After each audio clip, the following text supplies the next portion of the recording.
परम संत कृपाल सिंह जी महाराज जी की जय। परम संत कृपाल सिंह जी महाराज जी के अपने शब्दों में उनके द्वारा रचित पुस्तक जीवन चरित्र में से अध्याय 6 विश्व यात्राएं। पहली विश्व यात्रा 1955। महाराज जी फरमाते हैं, जब इन चीज़ों के बारे में मैंने पश्चिम में बताया तो वे पूछने लगे, आपने परमार्थ को बड़े सादे ढंग से और स्पष्ट शब्दों में पेश किया है। अभी तक यह समझने में इतनी मुश्किल क्यों बनी रही? मैंने समझाया कि जो लोग सच्चाई को समझाने वाले थे उनको इसका अनुभव नहीं था और वे केवल बुद्धि के आधार पर ही इसकी व्याख्या करते रहे।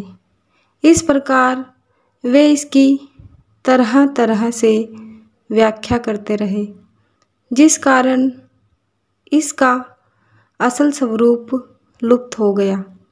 इसमें कोई अचंभा नहीं कि अब इन तरह तरह की थ्योरियों को समझना मुश्किल हो गया है। जिनको इसका अनुभव नहीं था वे इधर उधर की बातें बनाते रहे। एक साधारण बुद्धि वाला आदमी भी एक महापुरुष के वचनों और आम आदमी के वचनों में अंतर समझ सकता है। गुरबाणी में इसे एक दुनियावी आदमी के शब्द और पूर्ण विकास कर चुके रूहानी पुरुष के वचन कहकर समझाने का यत्न किया है। रूहानी पुरुष के गले से निकल रहे वचन सीधे प्रभु पावर से आते हैं। जब मैं पश्चिम में गया तो कई लोगों को लाभ पहुंचा और मैंने उन्हें बताया कि इस सब का श्रेय मेरे हुजूर को जाता है। मुआफ़ करना, बहुत से जिज्ञासु लोग इस चीज़ की प्राप्ति के लिए अपना सारा जीवन लगा देते हैं, लेकिन ज्योति की एक झलक भी उन्हें नहीं मिलती। नामदान के समय यहाँ सभी को कुछ न कुछ पूंजी मिलती है। यह अलग बात है कि बाद में अभ्यास ना करने के कारण बहुत से लोग इसे गंवा देते हैं। जो हर रोज़ अभ्यास करते हैं 101% तरक्की करते हैं। कौन दिल पर हाथ रखकर ऐसा भरोसा दे सकता है? एक अष्टावक्र ने उस जमाने में राजा जनक को यह पूंजी दी। आज भी लोग उसको याद करते हैं। ऐसे महापुरुष की कितनी कृपा है जो यह महान दौलत देता है। ज़माने के साथ साथ शर्तें भी बदल गई हैं। इस ज़माने में अगर नामदान के समय यह तजुर्बा ना दिया जाता तो शायद कोई भी इस रास्ते पर ना आ पाता।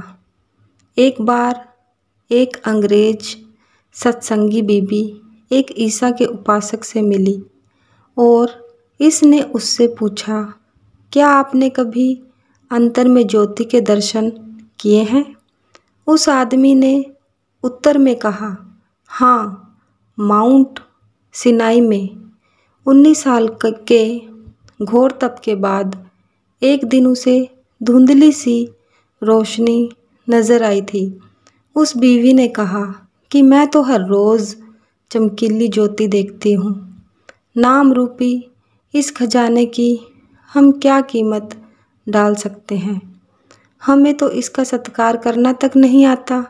चीज़ मिल जाती है परंतु इसकी कोई कीमत ना समझते हुए हम कदर नहीं करते, क्योंकि यह आसानी से मिल जाती है।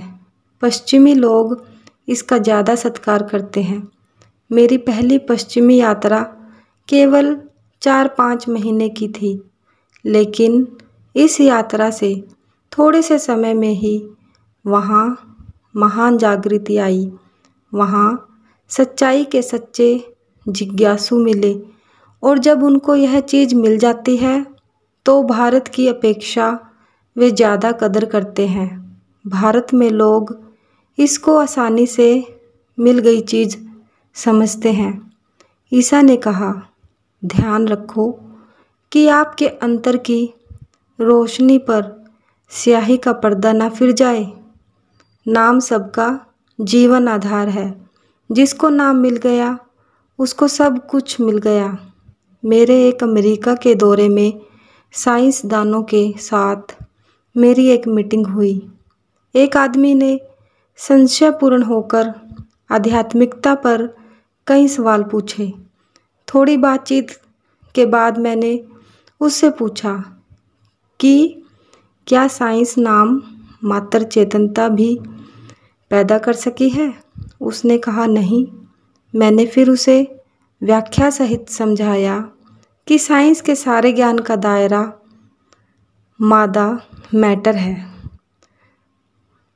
कि जबकि संतों का सारा ज्ञान और शिक्षा चेतनता के दायरे की है। उस मीटिंग में कई सत्संगी भी मौजूद थे। उनका विचार था कि ये साहब नामदान के स्थान पर नहीं पहुंचेंगे, परंतु वह पहला आदमी था वहां पहुंचने वाला और उसे सबसे ज़्यादा तजर्बा हुआ। तो यह चेतनता का मार्ग है, पूर्ण पुरुषों का रास्ता है और आपको उनकी कृपा अथवा महानता से यह मार्ग मिलता है। उन्होंने इसे मुश्किल से आसान बनाकर पेश किया है। अगर ऐसा ना होता तो जिज्ञासु को इसकी प्राप्ति के लिए पुराने जन्मों के संस्कार और सालों का अध्ययन जरूरी होता। मेरे अमेरिका पहुंचने से पहले वहाँ ऐसे लोग थे जो मेरे बारे में कुछ नहीं जानते थे, लेकिन अंतर में सतगुरु के और बाबा सावन सिंह जी के स्वरूप के दर्शन कर रहे थे। जब शारीरिक तौर पर वे मुझसे मिले तब उन्होंने बताया कि वे महीनों पहले से मेरा अंतर में दर्शन कर रहे हैं। कुछ तो 1 साल या इससे भी अधिक पहले से कर रहे हैं। भाइयों, यह सब उन हुजूर का काम है, मेरा नहीं। जब मैं पश्चिम में गया तो मैंने इसी बात का प्रचार किया कि एकता पहले ही मौजूद है, लेकिन हम इसे भूल गए हैं। मेरे सारे प्रवचन मुफ्त होते थे। वहाँ आमतौर पर प्रवचन मुफ्त नहीं होते। प्रवचन सुनने के लिए लोगों को कुछ देना पड़ता है। यह धन या तो प्रवचन के समय इकट्ठा किया जाता है या पहले ही टिकटों द्वारा उगराही कर ली जाती है। जब मैंने दान की टोकरियां हटवा दी तो किसी ने कहा कि क्या आपको अपने लिए कोई धन नहीं चाहिए? तो मैंने कहा, नहीं। अमेरिका में पहले प्रवचन के समय ही आदमी ने $5000 देने चाहे। जब मैंने कारण पूछा तो वह बोला कि आपने बड़ा सुंदर प्रवचन किया है, मैं इस काम की तरक्की के लिए देना चाहता हूँ। मैंने उसे बताया कि यह प्रभु की दात है और जैसे प्रभु की बाकी दातें मुफ्त मिलती है, यह भी मुफ्त दी जाती है। क्या महापुरुषों के वचनों के कोई अधिकार सुरक्षित होते हैं? जब लोगों ने देखा कि मेरे सारे प्रवचन मुफ्त दिए गए हैं, उन्हें यह समझ ना आई कि इसका क्या भेद है। मैंने बताया कि यह मानव शरीर प्रभु का मंदिर है। इस बात को हम भूल गए हैं, जिसको मैं ताज़ा करने आया हूँ। इसलिए सबको कुदरत की ओर लौटना चाहिए और अपने वास्तविक स्वरूप को जानना चाहिए। जब मैं अमेरिका के दौरे पर था तो मैंने वहाँ मुफ्त प्रवचन दिए। एक दिन जब मैं प्रभु और इंसान का प्रवचन दे रहा था तो एक रूसी भाई खड़ा होकर कहने लगा कि मैं आपको $5000 देता हूँ। मैंने उसे कहा कि मैं पैसे इकट्ठे करने नहीं आया। अपने हुजूर के चरणों में बैठकर जो कुछ मैंने पाया है वह प्रभु की मुफ्त दात है और इसलिए मुफ्त दी जाती है। इस पर पहले पहल लोगों को हैरानी हुई, लेकिन बाद में वे इस पर बहुत प्रसन्न हुए। इस नए असूल से सारी दुनिया में महापुरुषों की प्रशंसा होने लगी। मुझे अमेरिका, यूरोप, सुदूर पूर्व, ऑस्ट्रेलिया, मध्य पूर्व, अफ्रीका आदि से निमंत्रण आ रहे हैं और वे कहते हैं कि हमने प्रभु की दात के बारे में सुना है जो सबको मिलती है। भाइयों, देने वाला मैं कौन होता हूँ? देने वाला अपनी कृपा से और आज तक आए सब महापुरुषों की कृपा से, जिनको हम मुआफ़ करना पूरा सम्मान नहीं देते, बांट रहा है। एक बार जब मैं अमेरिका के दौरे पर था, एक बीवी मुझे मिली। वह ईसा से मिला करती थी और बातें करती थी। वह वहाँ मेरे सब प्रवचन सुन रही थी और कुछ लोगों का विचार था कि नामदान के समय वह जरूर आएगी, लेकिन वह नहीं आई। तो लोगों ने उससे पूछा कि नामदान के लिए आप क्यों नहीं आई? मैं ईसा से बातचीत करती हूँ। मैंने उससे पूछा, क्या तुम ईसा से मिलती हो?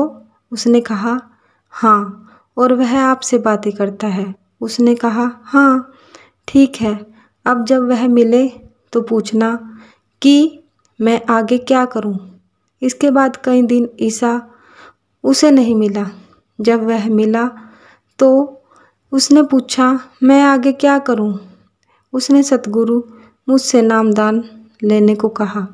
अगले दिन मुझे लाउसविले से वाशिंगटन जाना था। शाम को 6-7 बजे उसका फ़ोन आया, मैं नामदान लेना चाहती हूँ। क्यों? ईसा ने मुझे आपके पास भेजा है। मैं कहता हूँ कि गुरु पावर, प्रभु पावर और ईसा पावर एक ही है। वह खुद प्रकट होती रहती है और कभी मरती नहीं। एक बार जिस रूह का हाथ पकड़ लिया वह दुनिया के अंत तक उसे नहीं छोड़ती। अमेरिका की अपनी पहली यात्रा के समय जब कुछ दिन के लिए मैं लॉस एंजलिस में था तो एक अंधा डॉक्टर भजन अभ्यास में बैठने के लिए आया। अंधों को भी अंतर रोशनी आती है, केवल अंतर्मुख होने का सवाल है। बैठने के बाद उसने माना कि अंतर में प्रकाश है। वह प्रकाश सब मनुष्यों के अंदर मौजूद है। ईसा का यही अभिप्राय था जब उसने कहा, ध्यान रखो कि रोशनी आपके अंतर में है, उस पर स्याही का पर्दा ना फिर जाए। मुझे कैलिफोर्निया में एक आदमी मिला जो कहने लगा कि मेरा गुरु कहता है कि आपके अंतर की आँख खोल दी गई है। जब मैंने पूछा कि क्या उसे अंतर में कुछ नज़र आता है तो उसने कहा, नहीं। मैंने उससे पूछा कि आपने कैसे भरोसा किया? उसने कहा कि मेरे गुरु ने ऐसा कहा तो मैंने सोचा कि ऐसा हो गया होगा। मैंने उसे कहा कि अंधाधुंध विश्वास न करो बल्कि अपनी आँखों से देखो। एक और आदमी आया जिसने कहा कि मेरा गुरु कहता है कि आपको मरकर मुक्ति मिल जाएगी। मैंने उससे पूछा, इस बात का क्या सबूत है? लोग सच्चाई पाना चाहते हैं। यह मैंने सारी दुनिया में देखा है। लोग सच्चाई की तलाश में किताबों, रीति रिवाजों तथा दूसरे साधनों में सालों भटकते रहते हैं, परंतु उन्हें इसका प्रैक्टिकल अनुभव नहीं मिलता। मैं सान फ्रांसिस्को में एक बड़े विद्वान से मिला। वह इंटरनेशनल धार्मिक सम्मेलनों का जो जापान, फ्रांस, जर्मनी आदि देशों में हुए हैं करता धरता है। उसने मेरी एक टॉक सुनी जिसमें मैंने इस विषय को लिया था। अंत में उसने बताया कि आपकी बात ठीक है, लेकिन मैंने अभी तक अंतर में प्रकाश नहीं देखा है। इसमें शक नहीं कि लोग इसे पाना चाहते हैं और उनमें से कई समझदार, खुल दिले और बात को समझने की इच्छा रखने वाले हैं। पहली विश्व यात्रा से भारत वापस आते हुए पहले से बने प्रोग्राम के अलावा मेरा विचार जर्मनी जाने का बन गया। मेरे साथ के एक भाई ने कहा, वे लोग आपको कैसे पहचानेंगे, क्योंकि उन्होंने आपको पहले कभी नहीं देखा है। दूसरे देशों में कम से कम प्रोग्राम तो पहले से बना होता था। अगर वे आपको आपके कपड़ों से पहचानना चाहें तो आप उन्हें कैसे जानेंगे? मैंने उससे कहा, वह जो मुझे भेज रहा है इंतजाम भी खुद ही करा लेगा। मुझे चिंता करने की ज़रूरत नहीं है। जब जहाज़ जर्मनी में उतरा तो वहाँ कुछ लोग हाथों में गुलाब के फूल लिए मिले। तब मैंने उसे कहा, ये मुझे रिसीव करने आए हैं। वे हमारी तरफ भागते हुए आए और कार में रखने के लिए सामान मांगा। तो वह अपना काम खुद करता है। कमीशन प्रभु की ओर से आता है और वह प्रभु उस द्वारा चुने हुए इंसानों के माध्यम से काम करता है। 1955 में जब मैं अमेरिका से बर्लिन आ रहा था तो वहाँ जर्मन भाषा ना जानने के कारण मैंने 1-2 भाषीय ट्रांसलेटर रख लिया। कुछ समय बाद सुनने वाले भाई उसको कहने लगे, आप बंद करो, आप सही अनुवाद नहीं कर पा रहे हो। हम आपसे ज़्यादा उनकी आँखों से समझ रहे हैं। रिसेप्टिव होने से शब्दों के मुकाबले ज़्यादा जीवन दान मिलता है। अगर आप ठंडा या गर्म शब्द को ना भी जानते हो तो भी आपको ठंडक या गर्मी तो महसूस होगी। यह कमाल की बात है। दूसरी विश्व यात्रा 1963 से 1964। भारत से विदेश के लिए रवाना होने से पहले मैंने प्रवचन के समय संगत से पूछा, क्या आप नहीं चाहते कि आपके पश्चिमी भाई रूहानियत का लाभ उठाएं? अगर ऐसा विचार है तो अपने हाथ खड़े करो। आप इस चीज़ का इतने समय से लाभ उठा रहे हैं और आपके पश्चिमी भाई इसे चाहते हैं। क्या आप मुझे कुछ दिन के लिए स्पेयर नहीं करोगे? और वे नहीं कर सके। मेरे ऐसा कहते ही वे सिसकियां भरने लगे और ऊंचा ऊंचा रोने लगे। तब मैंने कहा, जो भाई मेरे जाने के हक में हैं वे हाथ खड़े करें। इस पर सबको हाथ खड़े करने पड़ गए। अब मैं विश्व धर्म संघ के अध्यक्ष के तौर पर पश्चिम में कई धर्मों और देशों के ज़्यादा से ज़्यादा प्रतिनिधियों को 1964 के अंत में हो रही कॉन्फ्रेंस में शामिल होने का निमंत्रण देने जा रहा हूँ, ताकि सभी इकट्ठे मिल बैठकर एक दूसरे को समझें। इसका मतलब सब धर्मों का एक बनाना नहीं है, बल्कि यह है कि सभी लोग अपने अपने धर्मों में रहते हुए एक दूसरे को समझें। अफसोस है कि अब हम एक दूसरे के धर्म को ना समझते हुए यह सोचते हैं कि केवल हम ही सही रास्ते पर हैं, जबकि दूसरे महापुरुषों ने भी अपने ज़माने की भाषा में वही बात कही है। हम सबका सत्कार करते हैं क्योंकि सच्चाई एक है। जो इसके बारे में जानते हैं वे समय समय पर सच्चाई का बयान करते रहते हैं। मनुष्य गलती का पुतला होने के कारण इसे भूलता रहता है। फिर कोई हस्ती प्रभु के बच्चों को प्रभु के रास्ते पर डालने के लिए आ जाती है। इस काम के लिए बैरन वान ब्लामबर्ग, जो कि विश्व धर्म संघ के सह अध्यक्ष हैं, भी मेरे साथ रहे। हम यूरोप के लगभग सभी देशों में गए। हम धार्मिक, सामाजिक तथा राजनीतिक प्रधानों से मिले और उनके सामने ये बातें पेश की। अब एक यही आशा बची है। इन प्रधानों की बात लोग मानते हैं। अगर इनका देखने का दृष्टिकोण बदल जाए तो आप देखेंगे कि दुनिया में शांति की आशा की जा सकती है। सारे यूरोप से हमें इसके बारे में सही प्रतिक्रिया मिली। मैं वेटिकन शहर के लोगों से भी मिला और उनसे लंबी बात हुई। मुझे पोप पॉल से मिलने का मौका भी मिला। अब वे गैर ईसाई धर्मों की एक कॉन्फ्रेंस बुलाने के बारे में विचार कर रहे हैं ताकि सब मिल बैठकर एक दूसरे को समझ सकें।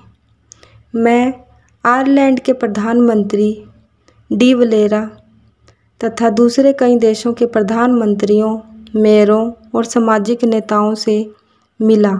यहाँ अमेरिका में मुझे श्री मैक कार्मिक स्पीकर प्रतिनिधि सभा से मिलने का अवसर प्राप्त हुआ और मैंने उन्हें बताया, देखिए, प्रभु के बहुत से बच्चे आपकी सेवा में देखरेख के लिए दिए गए हैं।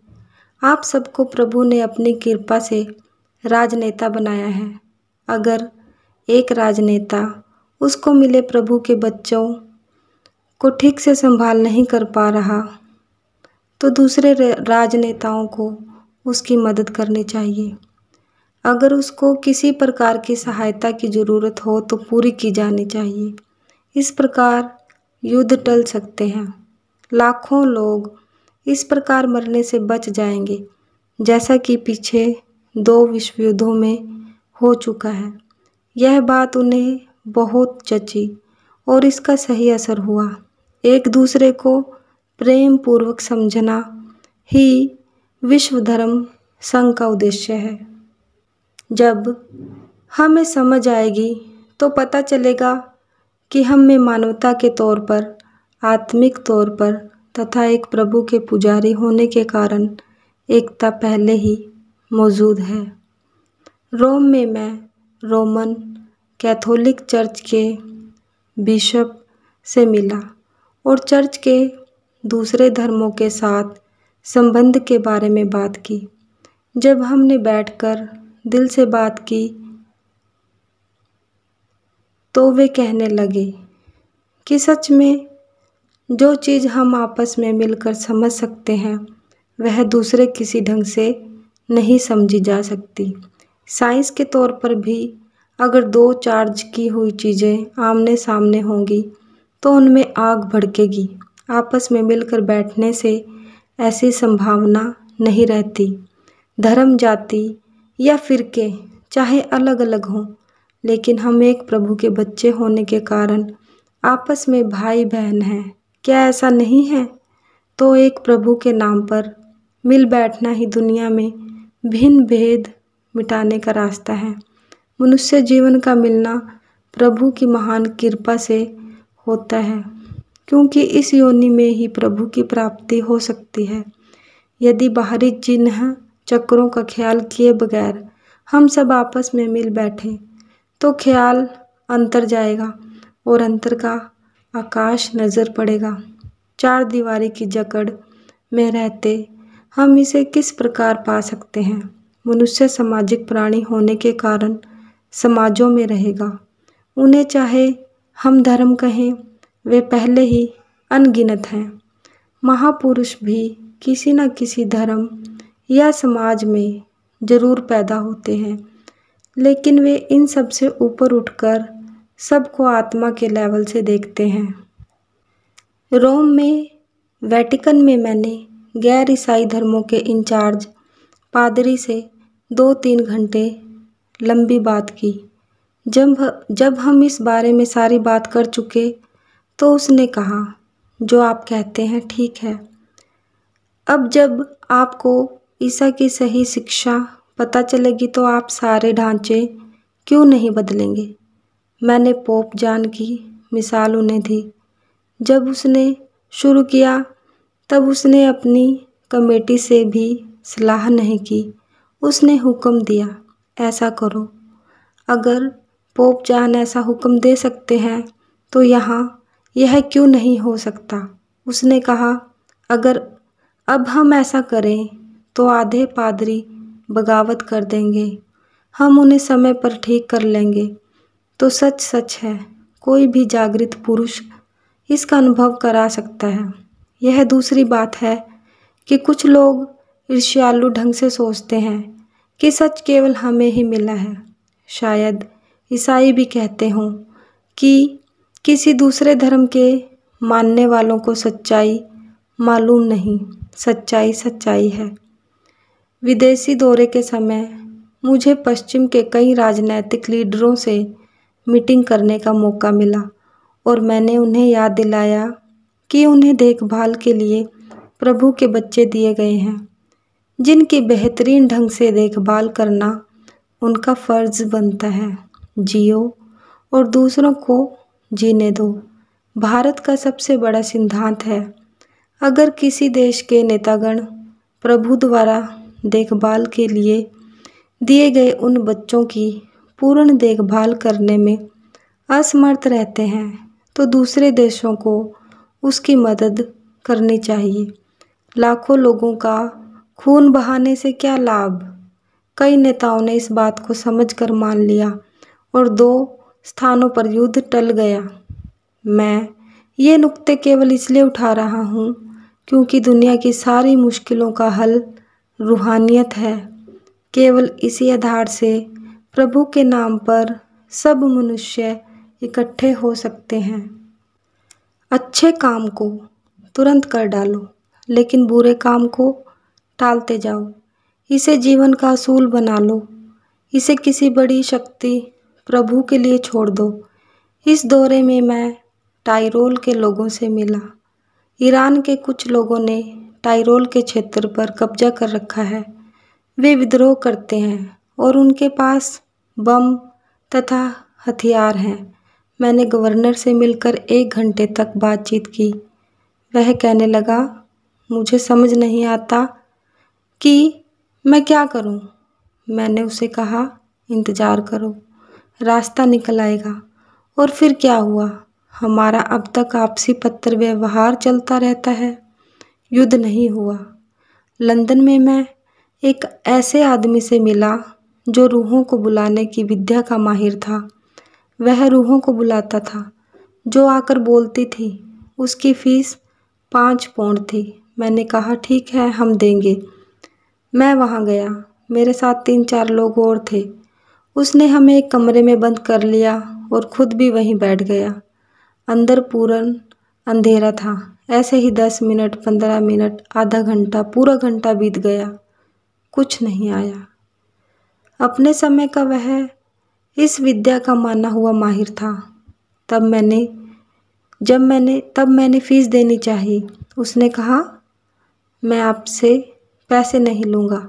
क्यों बताइए? आज वातावरण ठीक नहीं था। तो ऊंची रूहों को नहीं बुलाया जा सकता। निचली या दरमियानी रूहों से संपर्क हो सकता है। वे भी चोला छोड़ने के समय जितनी भी समझ रखती हैं, चोला छोड़ने पर उससे अधिक बुद्धिमान नहीं बन सकती। अगर मैं या आप इस कमरे से बाहर जाते हैं तो क्या आप समझते हैं कि कमरा छोड़ने से हम देवता बन जाएंगे? आप वही बनोगे जितनी कि आपने तरक्की पहले की है। रूहों को बुलाने की विद्या में वे रूहें नुकसान करती हैं। उदाहरण के तौर पर जो रूहें शराबियों की हैं, वे शराबियों के शरीर में प्रवेश करेंगी। क्रोध से भरपूर रूहें क्रोधित लोगों में प्रवेश करेंगी। उन्हें ईसा ने बुरी रूहें कहा है। यह प्रेत विद्या है। साधारण आदमी को भी समझ आने वाली बात है। तो हमारा काम रूहों को बुलाने की विद्या का नहीं है, वह अलग विद्या है। आप दूसरी विद्याओं से काम ले सकते हैं, परंतु हमारा उद्देश्य उच्चतम मंडल में पहुंचकर प्रभु को पाना है। वह तब ही हासिल हो सकता है जब हम अपने आप को मन इंद्रियों के पंजे से छुड़ाएं तथा मरना सीखें, ताकि सदा का जीवन पा जाएं। अगर आप ऐसा करोगे तो आप ऊंचे मंडलों की रूहों से भी संपर्क कर सकोगे उनसे आमने सामने मिल सकोगे। मिसाल के तौर पर मैं अब यहाँ हूँ, अगर भारत में होता तो आप संपर्क ना कर पाते। जब मैं यहाँ हूँ तो हर कोई मुझे देख सकता है। इसी प्रकार अगर उन ऊंचे मंडलों में चढ़ोगे जहाँ वे ऊंची रूहें रह रही हैं तो आप उन्हें मिल सकते हैं। कई मंडल हैं, निचले, ऊंचे और पवित्र रूहानी मंडल। जब मैं पहली विश्व यात्रा के समय लंदन में था तो मैंने एक प्रवचन में कहा कि प्रभु ईंट पत्थरों से बने मंदिरों आदि सब धार्मिक स्थानों में नहीं रहता। तो एक ईसाई भाई उठकर बोला, आपने यह कहकर हमारे सब गिरजाघरों पर एटम बम गिरा दिया है। हमने गिरजाघर, मस्जिदें और मंदिर अपने हाथों से बनाए हैं, परंतु प्रभु ने यह मानव तन अपने हाथों से बनाया है। इस सच्चे प्रभु के मंदिर का रहने वाला इंसानी हाथों से बने मंदिरों में भटके, यह अफसोस की बात नहीं तो क्या है। हमने मंदिर खुद इस शरीर के नमूने पर बनाकर वहाँ रोशनी रखी। वह इस शरीर का नमूना है जिसमें ज्योति दिन रात जल रही है। कभी कभी नमूनों को बचाने के लिए हजारों सच्चे मंदिरों, शरीरों को कुर्बान कर दिया जाता है। क्या ऐसा नहीं होता? अगर किसी धर्म द्वारा किसी दूसरे की बिल्डिंग की निरादरी हो तो इस कारण हजारों मर जाते हैं। सारे बाहरी पूजा स्थान उनके लिए हैं जिनकी अंतरिया आँख नहीं खुली, फिर भी हम दिल से उनकी कदर करते हैं। क्यों? क्योंकि वहाँ हम उस प्रभु की याद में बैठते हैं जिसके लिए वे बनाए गए हैं। जब बच्चा माता के पेट में होता है तो वहाँ कौन सी मशीनरी उसके आँख, कान, हाथ, पैर आदि बनाती है? यह कोई गुप्त शक्ति है जिसका इंसान को पता नहीं। वह पावर उस सच्चे मंदिर शरीर में रहती है जिसे उसने खुद बनाया है। हम सब प्रकाश पुत्र हैं। मैं हैरानी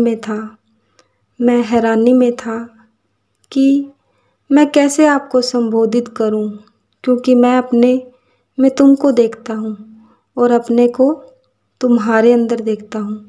मेरे विचार में आपको सबसे सही तौर से अपने मित्र संबोधित करना ठीक रहेगा।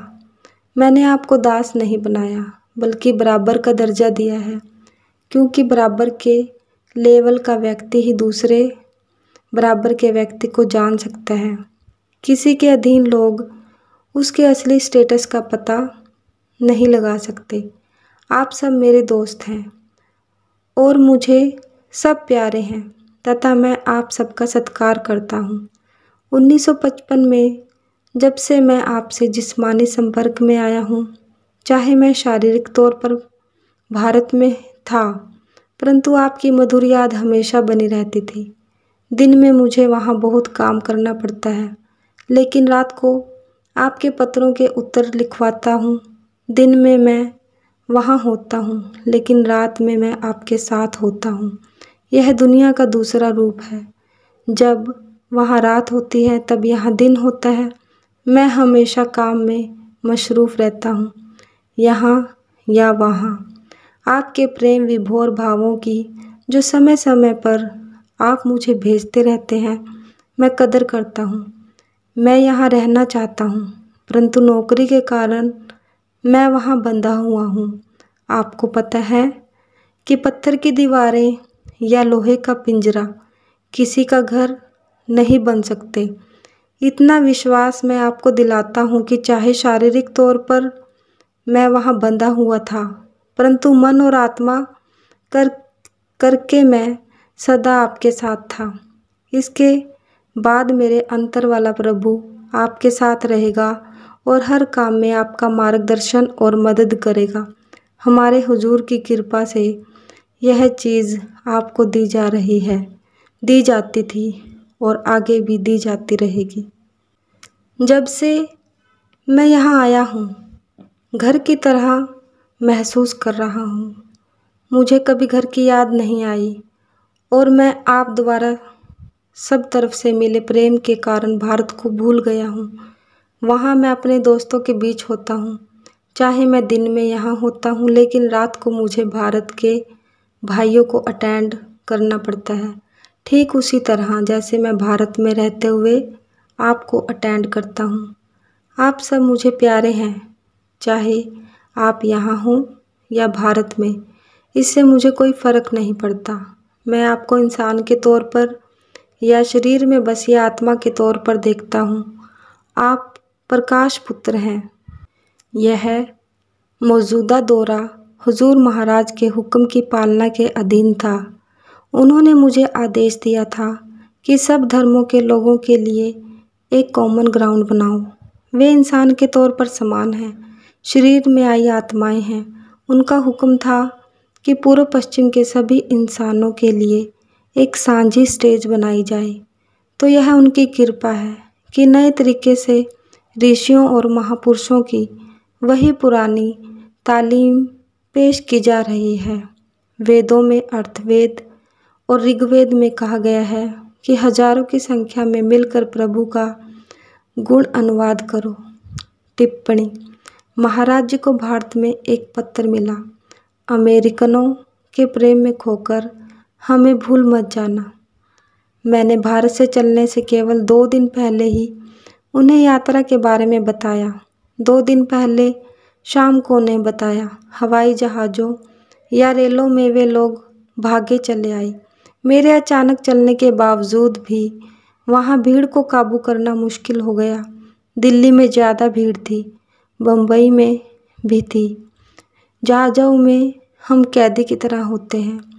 वहाँ आप किसी से बात नहीं कर सकते, मिल नहीं सकते। उनकी सब हिदायतें माननी पड़ती हैं। लोगों के पास बम्बई में सिवाय इसके कोई चारा नहीं है। ऐसा उन्होंने ठीक ही लिखा था कि लेकिन मैं कहीं खोया नहीं। मैं प्रभु द्वारा आपको और उनको मिले प्रेम की कदर करता हूँ। मेरी पहली विश्व यात्रा के समय पूर्व और पश्चिम की तरफ से एक मीटिंग बुलाई गई। अमेरिका के दौरे पर आए दूसरे लोग भी इस मीटिंग में शामिल हुए। मैं भी उनमें से एक था। हर एक ने बताया कि वह कहाँ से आया है। जब मेरी बारी आई तो मैंने उन्हें बताया। कहा जाता है कि पूर्व पूर्व है और पश्चिम पश्चिम है और दोनों कभी मिल नहीं सकते, लेकिन असल में कोई पूर्व पश्चिम नहीं है। सारी सृष्टि प्रभु का घर है। सारे देश इसके कमरे हैं। चीज़ों के नाम हमने अपनी सहूलत के लिए रखे हैं।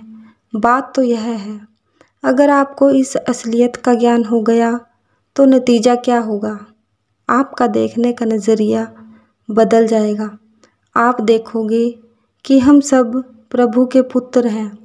प्रभु का हमारा सच्चा पिता होने और आपस में भाई भाई का रिश्ता होने के सिद्धांत में परिपक्वता महसूस होगी। तो रूहानी क्रांति से मेरा यह अभिप्राय है। ध्यान रखिए, यह कोई नया धर्म नहीं है। अभी तक कोई अलग चिन्ह चक्कर नहीं है। जब तक मेरा जीवन है मैं ऐसा नहीं होने दूंगा। अगर मेरे बाद लोग ऐसा करेंगे तो उनकी किस्मत रही। लेकिन याद रखो कि यह कोई नया धर्म नहीं है। यह केवल साझी स्टेज है जिसे रूहानी सत्संग कहा जाता है और जहाँ सभी धर्मों के लोग सैकड़ों हजारों की संख्या में भारत में मिल बैठते हैं। उन्हें केवल नैतिक जीवन की पवित्रता की शिक्षा दी जाती है और प्रभु को पाने का संपर्क दिया जाता है। जब हिंदू मुझे बुलाते हैं तो मैं वहाँ जाता हूँ और वहाँ जाकर उनके ही धर्म ग्रंथों से पेश करता हूँ कि उनके धर्म ग्रंथ क्या कहते हैं। मैं सिख गुरुद्वारों में भी जाता हूँ। मैं वैनकोवर में गुरुद्वारे में गया और बताया कि आपके धर्म ग्रंथ में यह लिखा है। आप समझे मैं क्या कहना चाहता हूँ कि चाहे सब धर्मों के बाहरी चिन्ह चक्कर अलग अलग हैं, लेकिन अंतरीय सच्चाई एक है। मैं सब प्रकार के गिरजों में जाता हूँ मैं ऑर्थोडॉक्स ईसाइयों से मिलता हूँ, कॉप्टिक्स, बिजनेटिन्स, प्रोटेस्टेंट्स, रोमन कैथोलिक, यहूदियों आदि से भी मिला हूँ। सबकी मूलभूत शिक्षा एक ही है। मैंने यहूदी गिरजों से भी प्रवचन दिया है। आप जानते हैं कि उन्होंने इसे कितना पसंद किया। मूसा को ये हुक्म ज्योति और गर्ज के रूप में मिले। उसने इसका हवाला दिया है। अफसोस है कि हम इस सच्चाई को भूल गए हैं। अनुभवी पुरुषों की कमी के कारण हम समझते हैं कि हम अधिक जानते हैं। सच्चाई एक है। आप शिक्षा की डिग्री प्राप्त करने के लिए किसी स्कूल में प्रवेश लेते हैं। आपको शिक्षा प्राप्त होनी चाहिए। जब आप किसी स्कूल या कॉलेज से निकलते हैं तो आपके पास डिग्री होती है। क्या अपनी डिग्री पर लिखते हैं कि आपने ईसाई कॉलेज से एमए की है या हिंदू कॉलेज से? आप ऐसा कभी नहीं करते। इसी तरह यह रूहानियत की डिग्री है जिसका जिक्र पहले ही हमारे धर्म ग्रंथों में है, परंतु हम इसे भूल गए हैं। हमें किसी ऐसी हस्ती की ज़रूरत है जिसे रास्ते का पता हो। बस वह हमें भी इसका अनुभव दे सकता है। मैं कहता हूँ कि सभी धर्मों के नेतागणों को उनके काम से हटा देना चाहिए। उनकी तनख्वाह बंद कर देनी चाहिए। तब पता चलेगा कि धर्म का काम करने वाले कितने रहते हैं। उनके पास ढेर सा धन जीने, आनंद मनाने, पीने और खाने के लिए जमा है। वे 1 घंटे के करीब मात्र चिल्लाते भाषण देते हैं। यह क्या है? मैं प्रार्थना करने को छोड़ने के लिए नहीं कहता। मैं केवल उन द्वारा अपनाए रवैये के बारे में बता रहा हूँ। यह व्यापार की तरह है।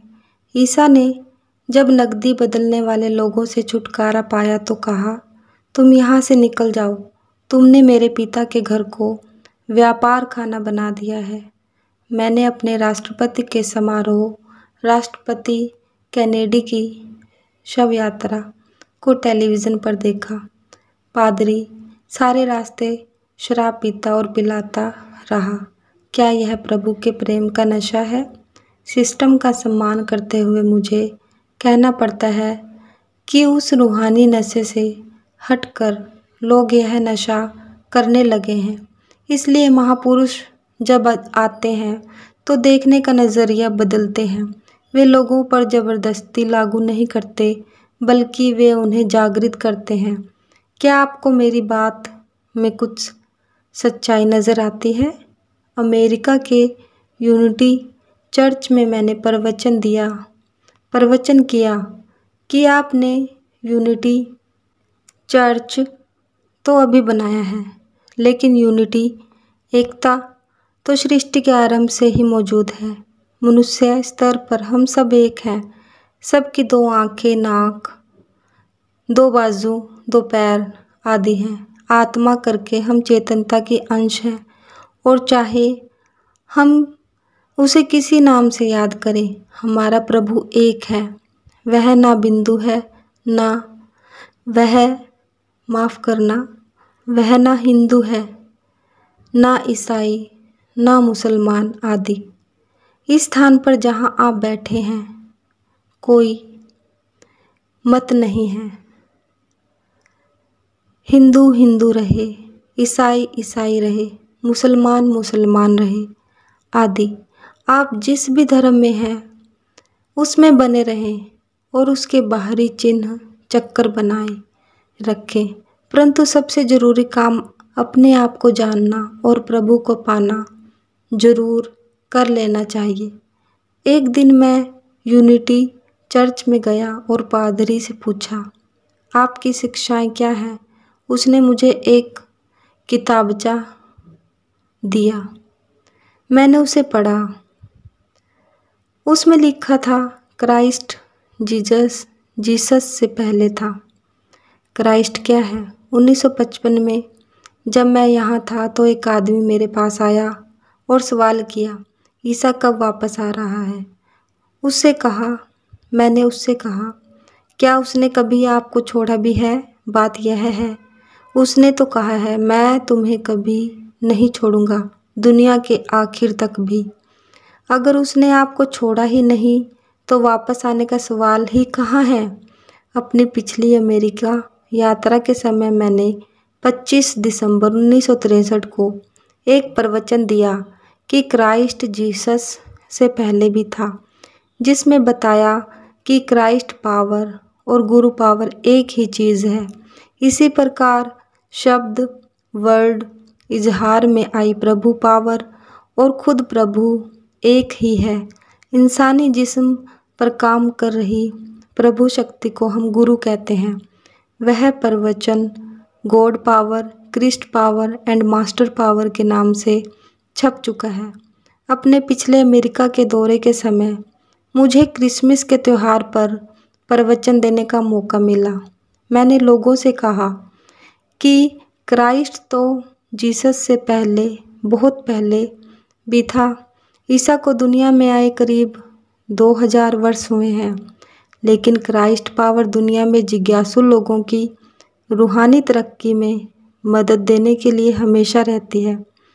इसलिए ईसा ने जोर देकर कहा, मैं वह हूँ जो मैं हूँ।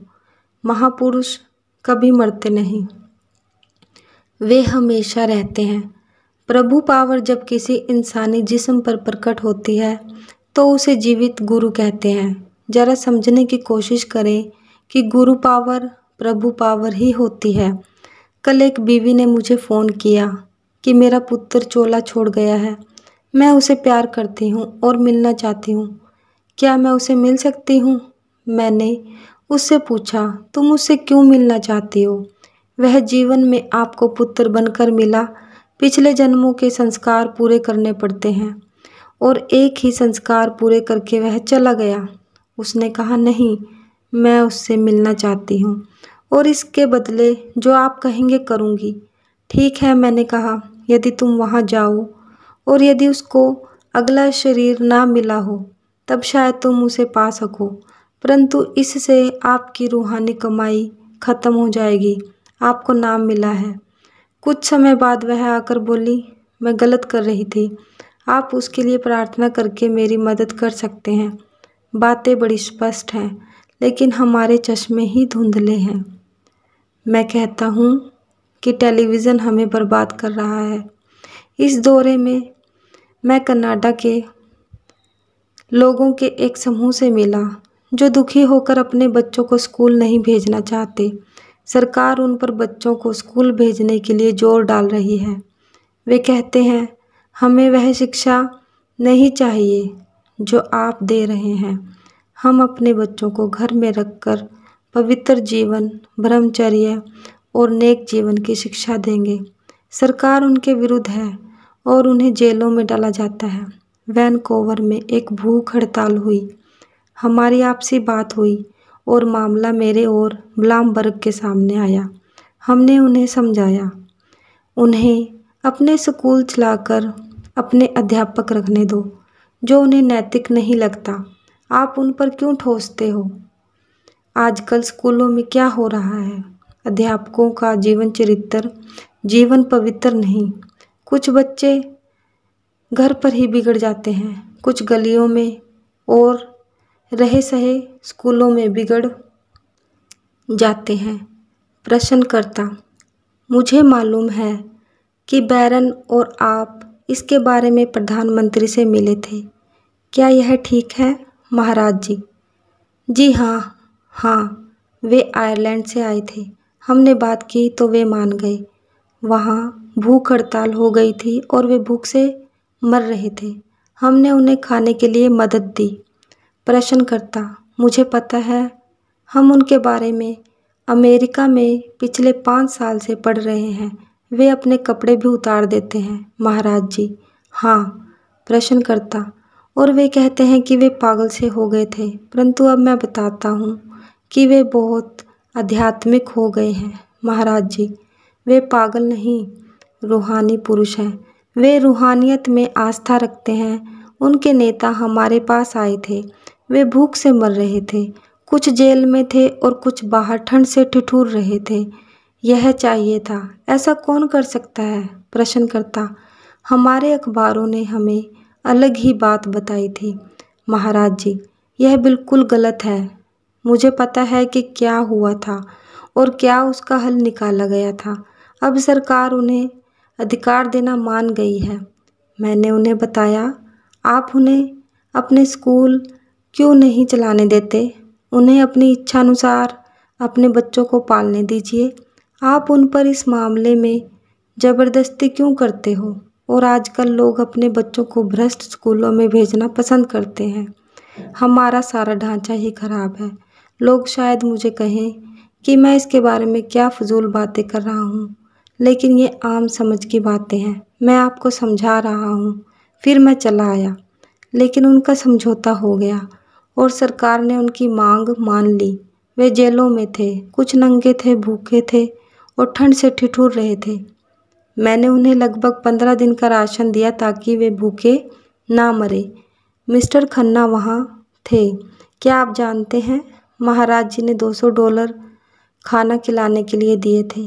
महाराज जी? हाँ। प्रश्नकर्ता, जो शिक्षा आप दे रहे हैं, क्या उसके लिए आपका कोई उत्तराधिकारी है? महाराज जी, मैं बहुत से लोगों को शिक्षा दे रहा हूँ। देखते हैं किसे प्रभु नियुक्त करता हूँ। सच तो यह है कि सतगुरु में भी प्रभु ही बैठा है, काम करता है। जब प्रभु चाहेगा वह उत्तराधिकारी अपने आप सामने आ जाएगा। मैं चाहता हूँ कि आप सब सिलेक्ट हो जाएं, परंतु उसके लिए आपको जीवन बनाना पड़ेगा। मैं चाहता हूँ कि आप सभी इस शिक्षा के दूत बने। जी हाँ, मैंने आपको बताया कि 1955 में जब मैं पहली बार विश्व यात्रा पर आया, तब 2 बच्चे मेरे पास आए। मैं बच्चों को अक्सर भजन पर बिठाता हूँ और उनको अंतर प्रकाश के दर्शन हुए। तब मैंने उनसे पूछा, तुम क्या बनना चाहते हो? उन्होंने कहा कि हम गुरु बनना चाहते हैं। ठीक है, आपको रास्ते पर डाल दिया है, इसकी कमाई करते रहो तो आपको गुरु पद के लिए चुना जा सकता है। यह यहाँ लोगों द्वारा चुनाव नहीं होता, जैसे हम राष्ट्रपति या प्रधानमंत्री चुनते हैं। यह सिलेक्शन प्रभु की ओर से होती है। प्रश्नकर्ता, परंतु भारत में आप किसी भी आदमी को नामदान के लिए आज्ञा नहीं देते। महाराज जी, 1-2 अपवाद को छोड़कर अभी तक नहीं, परंतु यहाँ पश्चिम में कौन आ सकता है?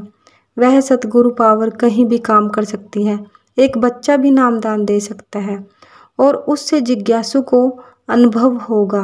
ध्यान रखें कि इसमें माध्यम का कुछ नहीं, बल्कि उस पावर के कारण लाभ मिलता है जो उस माध्यम द्वारा काम करती है।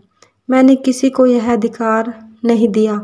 मैंने ऐसा अपवाद रूप में किया है, वह भी पूर्णतया हुक्म से। यहाँ विदेश में जब नामदान दिया जाता है तो लोग प्रतिनिधि केवल 5 नाम बताते हैं, वे बाकी कुछ नहीं देते। इसका हुक्म मैं खुद देता हूँ। ठीक है, उन्हें बिठा दो, उनको अनुभव मिलेगा। और अनुभव मिलता है।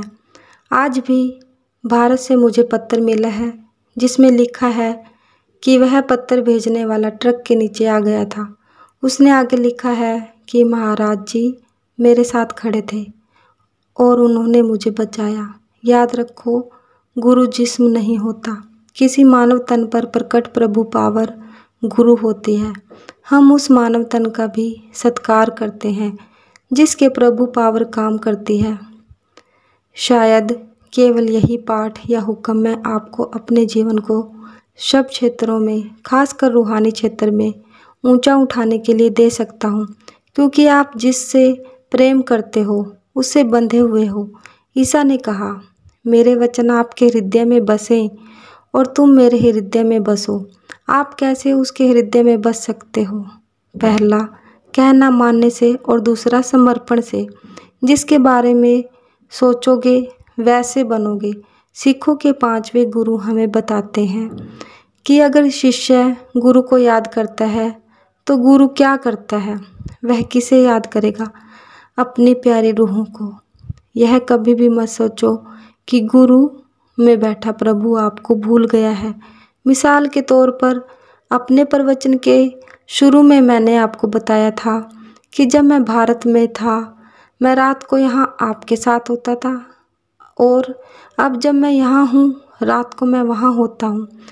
वह मुझ में काम कर रही प्रभु पावर है, मानव पुत्र नहीं। तीसरी विश्व यात्रा 1972। यही बात मैंने थोड़े शब्दों में आपको बतानी थी कि हमें क्या करना है, और यह रास्ता मिल जाने के कारण हम कितने खुशकिस्मत हैं। अब हमने कमाई करनी है, इसमें आपका कुछ खर्च नहीं होता। हमारे हुजूर फरमाया करते थे कि इसमें आपका क्या खर्च होता है।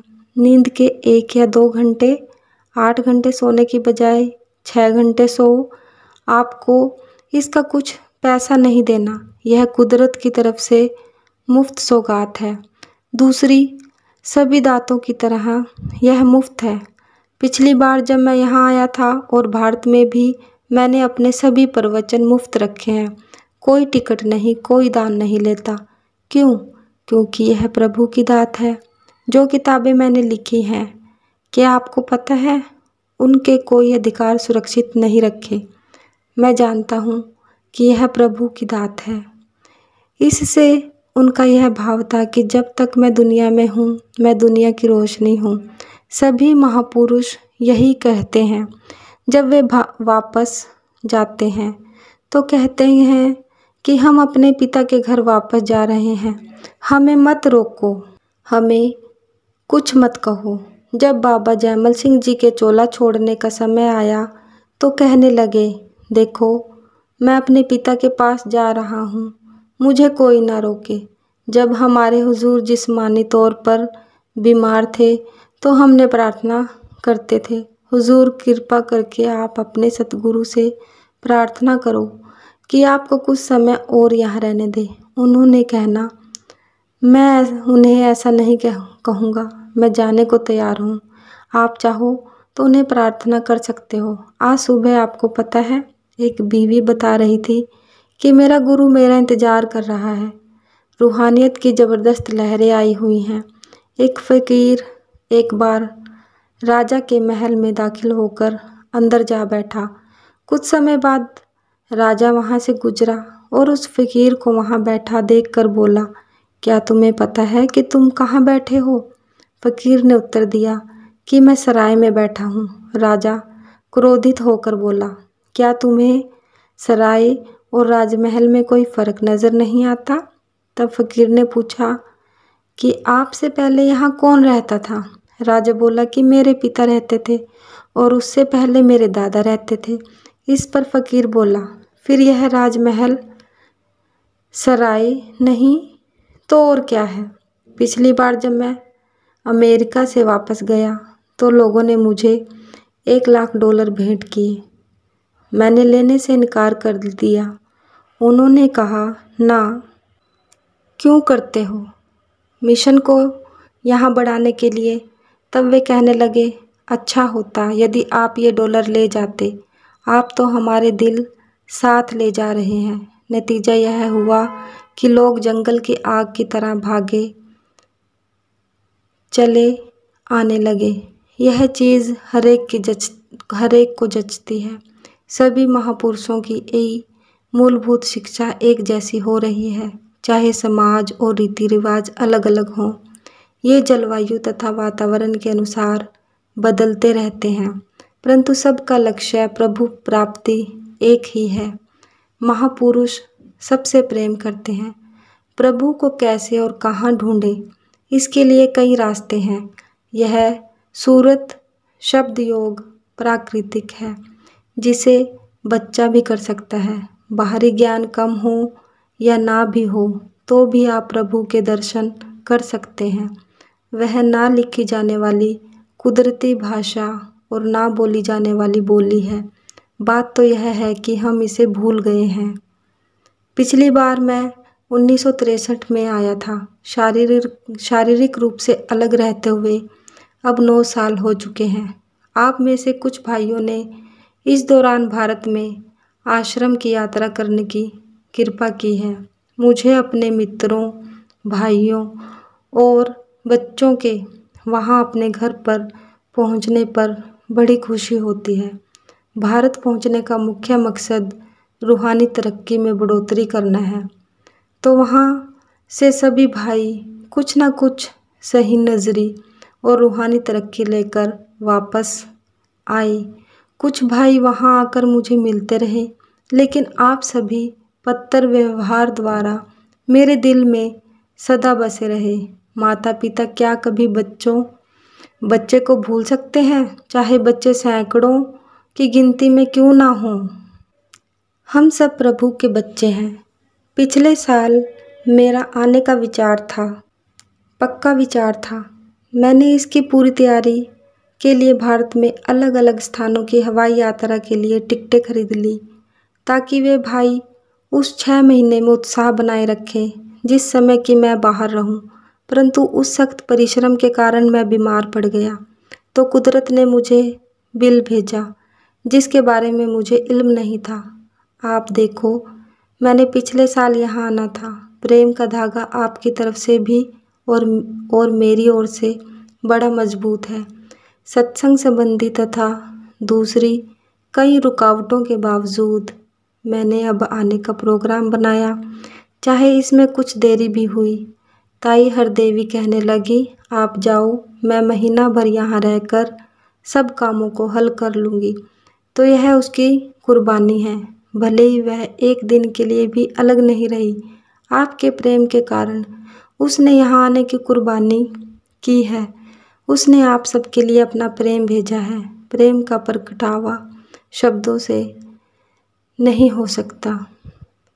हाँ, इसे आप आँखों की रोशनी द्वारा महसूस कर सकते हैं। रेडिएशन से मैं आपको प्यार भेजता हूँ। 2 दिन मैं यहाँ हूँ। मेरा ख्याल है कि आप इससे फ़ायदा उठाएंगे और सभी मिलकर प्रभु की याद में बैठेंगे। आपको रास्ते पर डाल दिया गया है। मेरा अब यहाँ आने का मतलब यही है कि आप साधन में तरक्की करें और सही नज़री को प्राप्त करें। सही नज़री क्या है, इसका आपको पता चल गया है। सही नज़री से सही विचार बनेंगे और सही विचारों से शुभ वचन पैदा होंगे, जिससे शुभ कर्म होंगे। अगर समय कम पड़ता हो तो आप इसे लंबा करने के लिए क्या करेंगे? समय की टांगों में चैन बांधो। प्रभु की याद कभी मत भुलाओ और इससे समय लंबा हो जाएगा। मैं शारीरिक रूप से हमेशा आपके साथ रहना चाहता हूँ, लेकिन यह संभव नहीं है। ग्रहणशीलता बढ़ाओ, जिससे आपके और उसके दरमियान कुछ ना रहे। यह आप पर निर्भर करता है। मैं आपकी तरह ही इंसान हूँ। आप में से कई संदेशवाहक बन सकते हैं। यह मत कहो कि मैं कोशिश करूँगा। यह कहना आदि ना है। इसकी कमाई करो। सतगुरु की मधुर याद हमेशा बनाए रखो और 1 महीने में आपकी आश्चर्यजनक तरक्की होगी। मैं यह बात दिल की गहराई से कह रहा हूँ। मैं चाहता हूँ कि आप मनुष्य जीवन से पूरा फ़ायदा उठाकर सही मायनों में तरक्की करें। प्रभु पावर आपके अंदर है। गुरु जब नाम देता है तो आपके अंदर बैठ जाता है और आपके हर कर्म को देखता है। जब आप अपना परमार्थिक कर्म करते हैं तो उसे प्रसन्न करते हैं। अगर आप डायरी रखें, अभ्यास में समय लगाएं, तो आपको लगातार 24 घंटे प्रभु के दर्शन होने शुरू हो सकते हैं। मैं उसे याद करता हूँ जो मुझे याद करता है। प्रभु हमेशा आपके साथ हैं। केवल अपना मुंह उधर करो तथा संपर्क बनाए रखो। आप देखेंगे कि बिना मांगे ही आपकी मुश्किलें हल हो जाएंगी। इस सब का क्या मतलब है? अगर हम दूसरों को खुश रखेंगे तो हम खुद भी खुश हो जाएंगे। अगर हम दूसरों को मुश्किल में डालेंगे तो खुद भी मुश्किल में फंस जाएंगे। अगर हम खुश रहना चाहते हैं तो दूसरों को खुश रखें। पहली चीज़ खून पसीने की कमाई है और पवित्र भोजन वह है जो पवित्र हाथों द्वारा प्रभु की याद करते हुए बनाया और परोसा गया हो। दूसरी चीज़, जैसा कि मैंने आपको बताया कि हम अमीर या पढ़े लिखे होने पर अथवा उच्च पदवी या जायदाद के मालिक होने के कारण दूसरों से नफरत करते हैं। हम समझते हैं कि वे हमारी पदवी के अनुकूल नहीं हैं और हमारी सोसाइटी में फिट नहीं हो सकते। यह दिल की घृणा आपके मन पर असर करती है। तीसरी चीज़, मुआफ़ करो और भूल जाओ। आखिरकार सभी इंसान हैं, एक जैसी मुहारत नहीं रखते। हर आदमी को अपने विकास और ज्ञान के आधार पर काम करता है। उसे नम्रता से समझाइए और इसके बाद भूल जाइए। इस विचार को भी भूल जाएं कि उसने वैसा किया है। इससे मन में विष पैदा होता है जो आप पर असर करेगा। चौथी चीज़ है पवित्रता, मन, वचन और कर्म की। अगर आपके मन में कोई अपवित्र ख्याल आ भी जाए या आप उसका विचार करें तो सिर से पैर तक आपके सारे शरीर में जहर फैल जाएगा, जिसके बारे में दूसरों को मालूम नहीं होगा, केवल आपको पता चलेगा। कभी कभी लोग कहते हैं कि हम कर्म से नहीं करते, केवल बातों से मनोरंजन करते हैं। वे ऐसे अपवित्र ख्यालों के बारे में बातें करते रहते हैं, लेकिन वही चीज़ें बुरा असर डालती हैं। जैसा मैंने एक दिन पहले भी खोलकर समझाया था कि हर ख्याल का अपना असर होता है। जैसा तुम बीजोगे वैसा बीजा जाएगा, चाहे यह तुच्छ समझकर बीजा गया हो या मनोरंजन के लिए किया गया हो, इसका असर होगा। तो यह आँखों की पवित्रता है। दूसरों की ओर कामुक ख्याल से मत देखो, शत्रुता या घृणा का भाव ना रखो, क्योंकि मानवता के तौर पर यह उचित नहीं है। कानों से किसी की बुराई मत सुनो, क्योंकि एक ही विचार आपको संकालू बना देता है और आप संबंधित व्यक्ति को शक की निगाह से देखने लगते हैं, चाहे वह बिल्कुल सही भी हो। इस कारण किसी के ऐसा कहने पर कि उसने ऐसा देखा है या सुना है, कभी विश्वास ना करो। जब तक अपने कानों से ना सुनो और अपनी आँखों से ना देखो। फिर जुबान की पवित्रता की बात आती है। जो चीज़ सात्विक नहीं, अगर आपको उसके खाने का शौक़ है या स्वादिष्ट लगती है तो वह आपके पेट को खराब करने लगती है। आँख, कान, जुबान और स्पर्श सबकी पवित्रता होनी चाहिए। इन छोटी छोटी बातों से हम दूसरों से बुरा असर लेने लगते हैं। बात तो यह है, पवित्रता खुद एक वरदान है। जैसा मैंने आपको बताया कि विवाहित जीवन अगर धर्म ग्रंथों के अनुसार हो तो रूहानियत के मार्ग में कोई रुकावट नहीं बनता। यह जीवन में एक जीवन साथी को साथ लेना है जो धार्मिक बंधन से होना चाहिए, ना कि खाली समझौते के तौर। प्रभु ने आपको पति पत्नी के तौर पर एक साथी दिया है जो दुनिया के सुख दुख में काम आए तथा दोनों मिलकर प्रभु को पाएं और ज़रूरत मुताबिक बच्चे पैदा करें। तो संयम का जीवन एक वरदान है। जो धारण करते हैं वे इसे महसूस करते हैं। ऐसी पवित्रता की रेडिएशन की रंग और बू होती है। इस बात का ध्यान रखो, विचार गहरा असर रखते हैं। यह चौथी चीज़ है। अगर पवित्रता है तो आप सब अच्छाइयों का घर बन जाओगे। आप भजन में बैठोगे तो आश्चर्यजनक तरक्की करोगे। पांचवी चीज़ है कि प्रभु की CID के मुफ्त के नौकर मत बनो। वह ऐसा है, फलाना ऐसा है, फलाना ऐसा है। आप हमेशा ही ऐसा ही सोचते रहते हैं। प्रभु है, वह सब देख लेगा। अगर आपका कोई मित्र कुछ गलती कर रहा है तो उसे एकांत में नम्रता पूर्वक समझा दो। देख भाई, यह ठीक नहीं, अपना जीवन बर्बाद मत करो, मुझे आपसे हमदर्दी है।